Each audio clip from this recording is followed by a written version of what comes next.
여러분, 제로 음식 많이 드시나요? 제로가 제로가 아니다. 그래도 제로가 낫다. 문제는 칼로리가 아니다.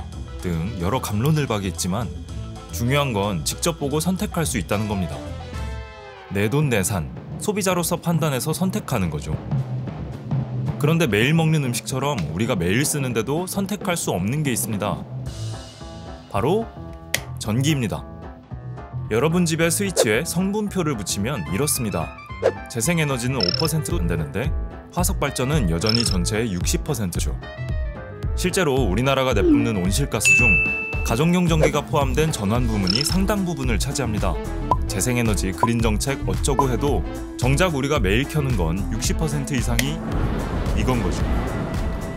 기후위기를 막기 위한 모든 노력이 소중하지만 잠시 티가 되어보자면 기후위기를 제대로 막기 위해선 온실가스 배출을 줄여야 합니다. 그렇다면 왜 우리는 원치도 않는데 온실가스 만땅인 전기를 공급받고 있는 걸까요? 혹시 아직 재생에너지를 매일 집에서 쓸 정도로는 기술 발전이 안 된 걸까요?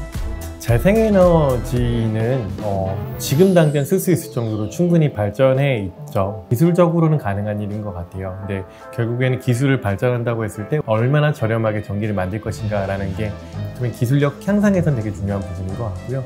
그러한 부분에서도 재생에너지는 충분히 저렴하다는 게 현재의 상태인 것 같아요. 태양광 같은 경우에는 최근 10년 동안 90% 정도 저렴해졌다라는 이야기를 하고요. 풍력 같은 경우에는 그 정도까지는 아니지만 10년 동안 한 50% 저렴해졌다.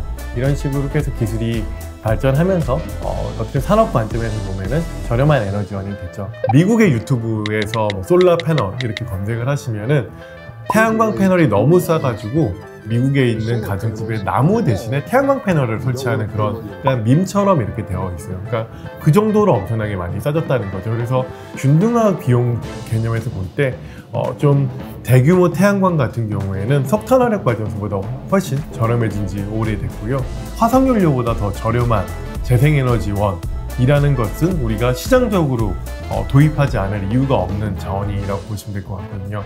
그러니까 기후위기가 매일같이 피부로 느껴지는 이 시점에 기술도 돈도 문제가 아니면 대체 뭐가 문제일까요? 실제로 이 질문을 우리나라 헌법재판소에 던진 사람들이 있습니다. 소비자의 녹색전기 선택권 보장을 위한 헌법 소원 심판을 청구합니다. 8월 20일 헌법재판소 앞에서 저희가 헌법소원을 접수하는 걸로 이 캠페인이 시작이 됐습니다. 기꺼이 친환경 에너지를 위해서 비용을 지불하겠다고 해도 법에 가로막혀서 선택권이 지켜지지 못하고 있습니다. 이들은 녹색전기 선택권을 주장합니다.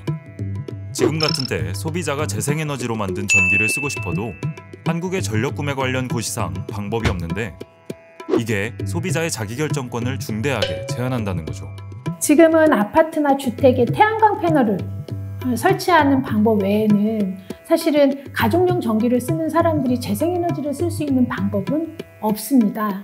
소비자로서 전력을 구매해서 쓰게 되는데 저희들한테 전기를 판매하는 유일한 판매처가 한전이고요. 한전에서 만들어서 파는 전기는 60% 이상이 화석 연료로 만들어진 에너지인 상황입니다. 헌법재판소는 소비자의 자기결정권을 기본권으로 인정하고 있으며 소비자에게는 어떤 물품을 누구로부터 어떤 조건으로 구입할 것인지 선택할 권리가 있습니다.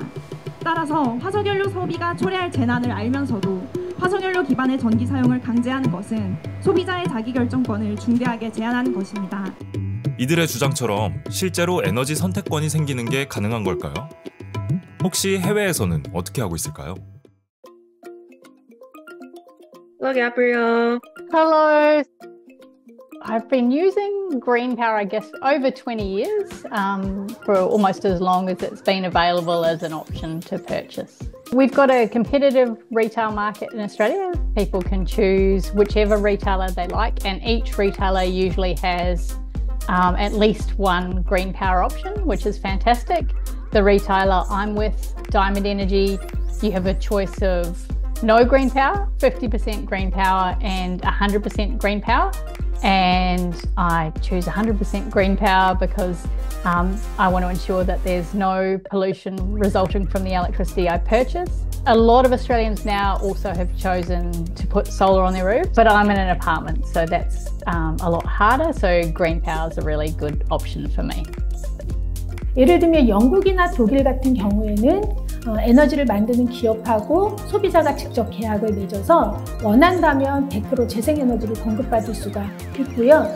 가까운 나라 일본 같은 경우에도 전기를 사용할 때 플러스 그린 옵션을 추가하면 우리나라 돈으로 한 7원 정도 될 거예요. 0.8엔 정도의 추가 요금만 내면 100% 재생에너지를 공급받을 수 있도록 제도나 요금 체계가 마련되어 있습니다.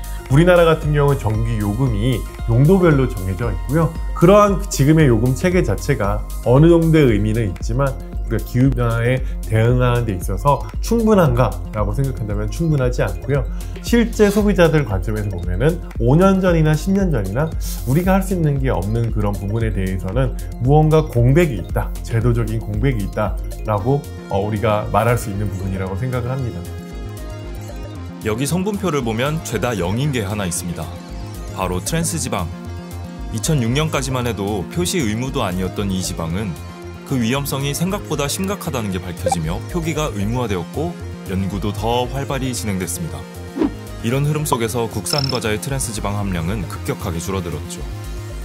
어쩌면 우리가 의식조차 하지 못한 채 매일 쓰고 있던 석탄도 이제는 비슷한 절차를 밟아야 하는 거 아닐까요? 물론 무엇을 선택하느냐는 개인의 자유입니다. 그 과정에서 현실적이고 금전적인 차이가 생길 수도 있죠. 하지만 선택지가 없는 건 완전히 다른 얘기입니다.